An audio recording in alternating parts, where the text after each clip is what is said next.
కైపెక్కించే పోకళ్ళు కాటేస్తే కాదంటానా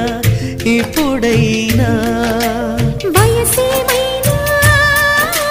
సొగసేమైనా మరపించే మనసేమైనా నవ్వు నవరాత్రి నీ కోసం తీసుకువస్తున్నా మైనా ఏమైనావే మన్మథ మాసం అయినా ఎంతైనా